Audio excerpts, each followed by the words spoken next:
Natalie from the Energy Boutique with your energy forecast for Monday, June 27th. So today we have the moon in Gemini all day again today, but we will be going void, of course, around 10:40 p.m. and we will be locking into Cancer energy early 7:55 a.m. on the 28th, Tuesday morning, setting us up, preparing for the new moon in Cancer taking place later on Tuesday evening. So that means we are definitely in the new moon window. We are also in the Neptune retrograde window. We have Neptune going retrograde later here today. If you're in certain areas of the world, might be early Tuesday morning in other places in the world. Regardless, Neptune is going retrograde, meeting up with the other heavy-hitting planets also in a retrograde for us to do a little bit of a review on the spiritual lessons that we've gone through, that we're going through, in order for us to be a little bit more realistic with what's going on in life and where it is that we have to lean further in to our intuition, to our spiritual selves in order to navigate what has become a very, very hard and heavy earth plane. If you haven't listened to the Neptune retrograde astro forecast that I put out for June's energy forecast, please go ahead and do so. That'll give you a better picture on what it is that we can expect for the next 5 months.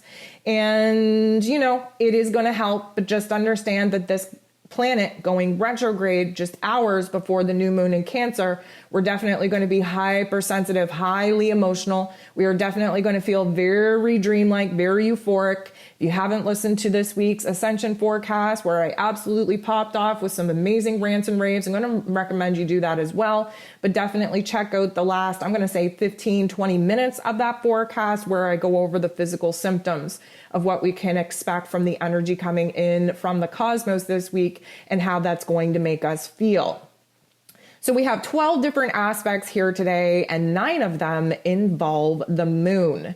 So the moon, right out of the gate, first thing here today is meeting up with, bumping into, teaming up with Mercury, who is in Gemini. It rules over Gemini energy. So we essentially have the heart and the head coming together in a very interesting aspect in order for us to kind of bridge the gap of extremes that we've been debating, the extremes that we've been kind of conflicted on. We get that much closer together.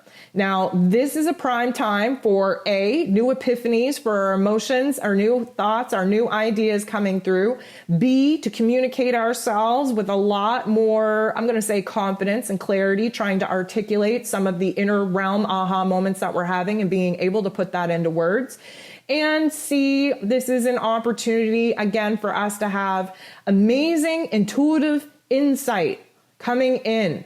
This is a beautiful reason and aspect for us to see where, when our intuitive thoughts and insights come in, we can take it into the lower level intellect that Mercury rules over in our egoic selves, where we can apply logic and practicality to some of the intuitive insights that we have in order to actually see where it is we can integrate this, formulate a plan so that we can start bringing some of these elements to life. It is going to be a high energy. We are going to feel it in our headspace and in our central nervous system. So anxiety, excitement, impulse, all of those good things. Again, check out the Ascension forecast for the week to get a rundown on some of the most major physical symptoms that will be popping off. The moon is going to sextile Chiron, the wounded healer. This is a beautiful, beautiful aspect because it's opening up a very happy, healthy, grounded dialogue where we can talk about our problems, where we can come up with solutions to our problems, and where it is that we can hash some of the problems, especially in our personal relationships, out with the people that we absolutely need to have these heart-to-heart with. Now, Chiron being the wounded healer in a sextile means that we are dealing with the positive aspects of this particular energy. And because Chiron is in Aries, we are very straightforward, very blunt. It is what it is.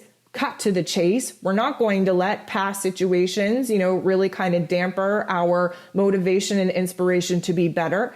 And we're really setting the stage for a lot of beautiful conversations to be had First starting in the dialogue within ourselves, our heart and our head, and then with gifted the opportunity, we can actually get that out, articulate it in a way that, you know what, we're going to see some things be healed here, some problems be fixed, and that is a beautiful energy to deal with, especially as we move closer to the new moon energy that will be going direct Tuesday late evening. The moon in Gemini bumps into Uranus, who is in Taurus, in a way that would suggest that this is going to be an outside trigger, an activation that we do not have control over, that will likely disrupt our plans, derail our plans, totally throw a wrench or curveball into our thoughts, into our emotions, into our plans, not only for the day, but for the future. Now, this sounds like not the best type of situation that we want to be dealing with, but just let me tell you, the disruption is necessary. Many of us right now think we have a plan, think we have a picture, think we have a dream and a vision that we're actively looking to manifest. But some of those dreams and visions include people, places, things, and elements that are not in our highest interest, not in our best interest at all. We need disappointment, we need disruption, we need things to be disrailed sometimes in order for us to detour around these particular problems. And what we find is that people show their true colors, that opportunities get seen that wouldn't otherwise be seen because we weren't even looking in that direction.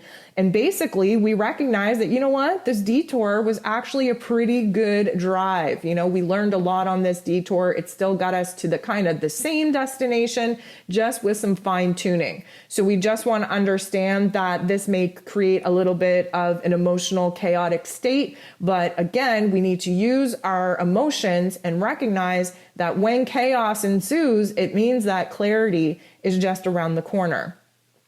Mercury in Gemini, in its place of power, will be sextiling Chiron. So we had the moon sextiling Chiron earlier.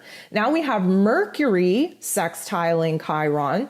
This is a beautiful energy because it opens up our minds. It opens up our heart space. It opens up our mouths to speak our truth.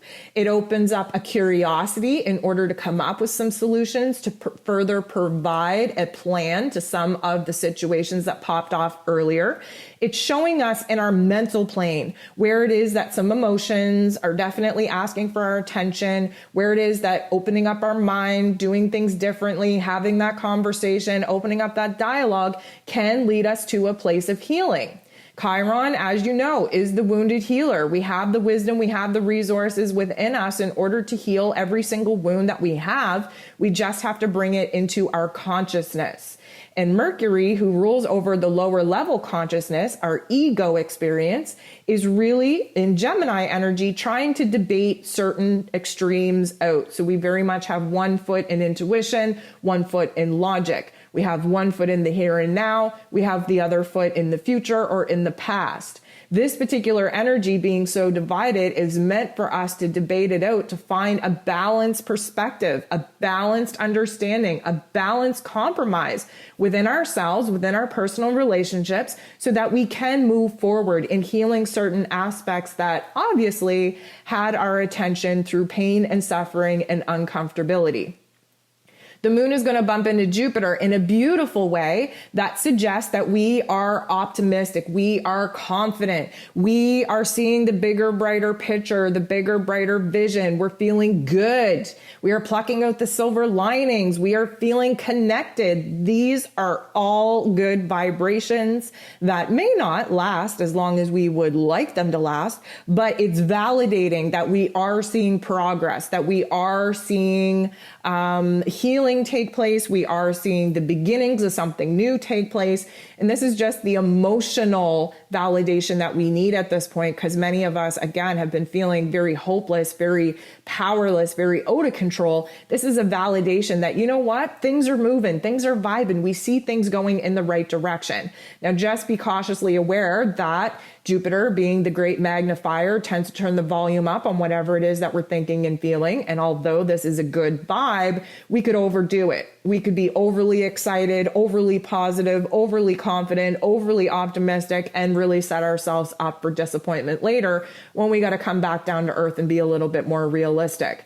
I say ride the wave. Anytime we get a positive vibe, a positive energy to help us get out of the funk, I say ride the wave to the absolute extreme, just knowing that coming back down off of this quote unquote high could be a little bit somber, could be a little bit sad. But I say ride the wave. I say just vibe as high as you can and deal with the aftermath later.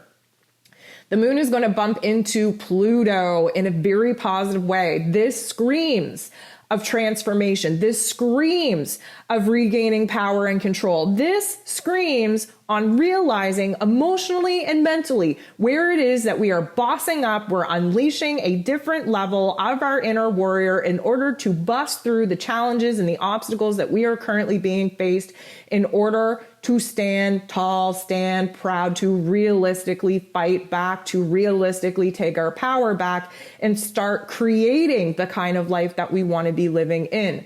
Keep in mind that Pluto, although the god of the underworld and likes to remind us of our pain, our trauma, our suffering, does so to inspire us, to motivate us to never do those same things, those same situations, those same experiences, make the same decisions and choices ever again, and instead use that as wisdom, as resources to push ourselves into a higher level of authority in our lives. And you know what? Make something beautiful of the not so beautiful experiences that we've had. This is essentially where we turn our pain into power, where we take our darkness and we put it into a state of light. The moon is going to bump into the true node in a way that kind of suggests that an outside trigger and activation is going to put us in a mental F, if you will, on what it is that we thought we were doing, the plans that we had, the steps that we thought we were going to take. We're re-questioning that now. Not a bad thing. Keep in mind, the moon in Gemini, Mercury in Gemini, there's a lot of questions being asked. There's a lot of curiosity going on in our mental plane. We want to ask a million questions. We want the information. We want the details. We want to analyze. We want to open our minds up to new information, new skills, new talents, new methods, new ways of doing things, new ways of planning, new strategies if need be. So although this probably is a tension-filled aspect where we're like looking at situations popping off outside of our control to show us where it is that we truly stand, not only in life, not only in our own direction and path, but in other people's lives as well. Although it doesn't necessarily feel so good, it is necessary in order for us to say, whoa, whoa, whoa, whoa. I don't know that I want to be inviting this freaking clown show into my future vision. I don't know if I want this particular person acting a clown and acting a fool, having this much of a role in my futuristic realm of existence. This is where we have to kind of pump the brakes and bring in this new information and this new perspective and open our minds up to, do I really want to paint the picture, this permanent picture of my futuristic dream and vision that I'm looking to manifest with these very unstable variables that I'm now being shown in my life? Do I want them to even be a part of it? This realization, this re-evaluation, this reanalyzation is absolutely necessary in order for us to kind of navigate wholeheartedly in our heart space and in our head space what we want for ourselves. And again, we're in the dark phase of the moon. We have to retreat, really look at what's popping off, what kind of information and details we're being provided with in order for us to sit with it and say, does this logically and practically make sense to me? Does my intuition align with this? Does my heart space align to this? Because unless those three parts are all in agreement, there's no point in engaging the physical body in order to take action, to make a move, in order to manifest some of these elements. What I will say is we're about to get a huge, huge boost of confidence here. Mars in Aries, in its place of power, sextiles, which is a beautiful energy with Saturn, the Lord of Karma, who is currently retrograde in Aquarius. Let me just say that this particular aspect is a boss up in all fronts. It is a concentrated energy on where it is that we need to be a little bit more of a warrior spirit, where it is we need to be a little bit more aggressive and assertive to declare what it is that we want, need, and desire from the universe, and actually do something in our lives to either create a space for these new elements to actually be formed in, or to actually go after certain said steps and elements in order to initiate that path. This is a big deal for a couple of reasons. Traditionally speaking, we have to take a look at whether or not what it is that we've always done is going to get us the results that we want. Typically speaking, if you continue to do the same old, you're only ever going to get the same old.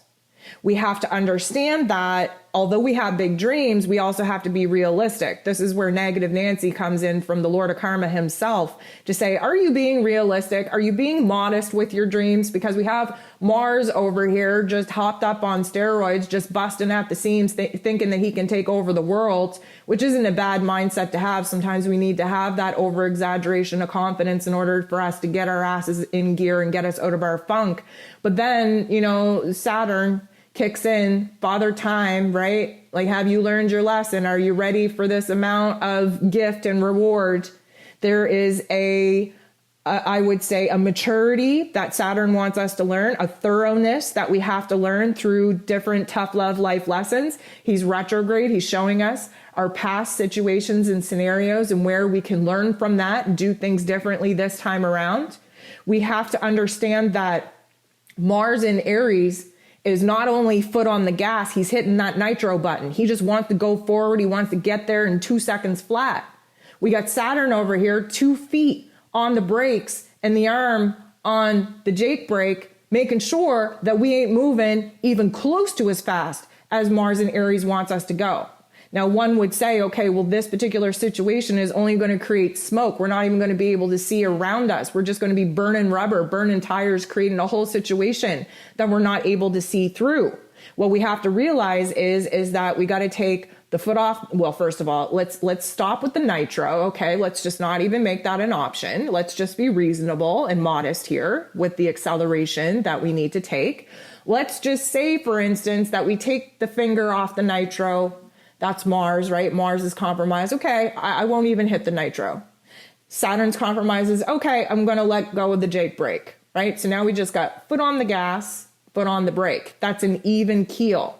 So now what we're doing is Mars is like, okay, listen, I just want to move forward just a tad, just to know that I can bust free of this current state of paralysis. And Mars is like, okay, I know that I want way more than what I'm capable of actually doing right now. I'm just so tired of waiting around for this beginning, for this start. I just want to get to it. Like, I'll worry about the situation later. I just want to take action and see a forward movement.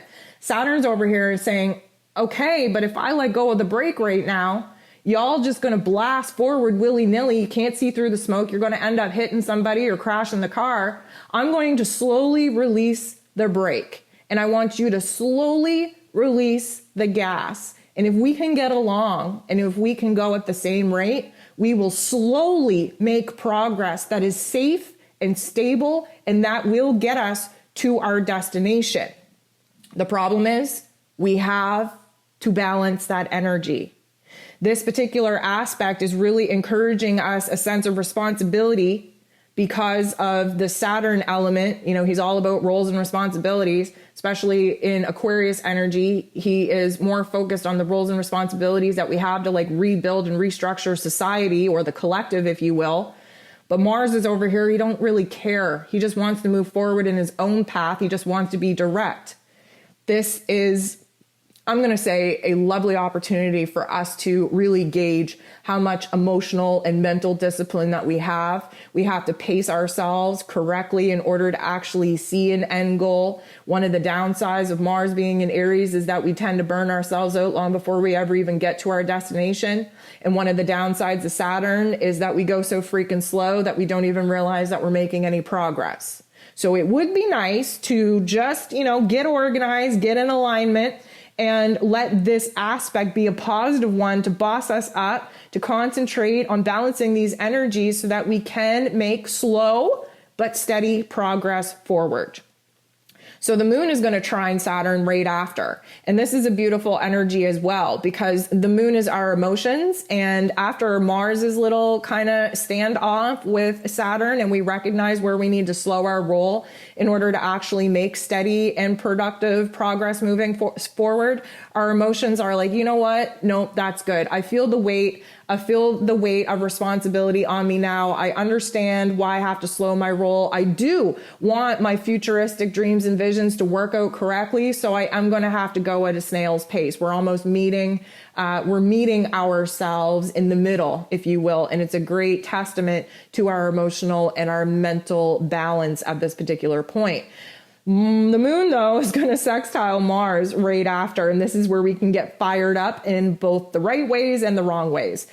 Because this is a sextile, we do have a tendency to look at the positives of this energy, of this aspect, which means that we're inspired, we're motivated, we're determined, we're bossed up, we're warrior-like. We recognize our passions and our desires are so freaking important that maybe we should listen to Saturn's structured advice and wisdom in order for us to actually see it manifest and come into life.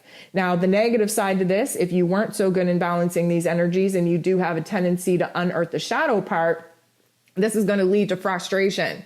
This is going to lead to anger, irritability. There's a lot of, I'm going to say, fire in your blood that you're going to have to let out in a very healthy way, which is, engaging the physical body and taking action through a form of exercise in order to exhaust this energy that is restless and impulsive and just wanting to take action, although we know that that is not the best form for us to take right now. We do have Neptune, like I said, 10 p.m. Eastern, ending of Monday night. For some of us, for other people, it's going to be early Tuesday morning, but we have Neptune going retrograde, and this is a very subtle energy, so we don't really expect a whole lot to pop off. Again, please listen to the astro forecast so that you understand the dynamics of this aspect for the next 5 months. What I will say, pay attention to your dreams. Dreams are about to pop off in a totally different way. We are moving into a totally different, cryptic, revealing, unconscious dive in our deepest, darkest, I'm not even going to say fears, I'm just going to say emotions and unconscious narratives. Our dreamscapes are just going to be wild. So pay attention, try to remember them. They are going to be cryptic as hell, but they are also very revealing if you can pull the signs and symbology out of your dreamscape. And the last aspect that we have here today is the moon squaring Neptune, fresh into a retrograde. So this is going to be super conflicting. We're going to feel overwhelmed with thoughts, with emotions, with sensitive matters. Again, a square is a conflicting point, creates tension in order for us to realize where change is needed the most. The moon, again, in Gemini, this is the last aspect that the moon is going to make before going void, of course. So we start moving into some shaky ground, some shaky thoughts, some shaky emotions at this particular juncture. And with Neptune now basically in a retrograde where the rose-colored glasses are getting smacked off of our pretty little face, we are a little bit overwhelmed with some of the information coming in from our inner realms and, of course, our outer realms as well. Please keep in mind, we're in the dark phase of the moon. Things are supposed to get dark and heavy in order for us to realize what it is we need to release, what it is we need to let go of, in order to create a framework on what it is that we are going to build from here.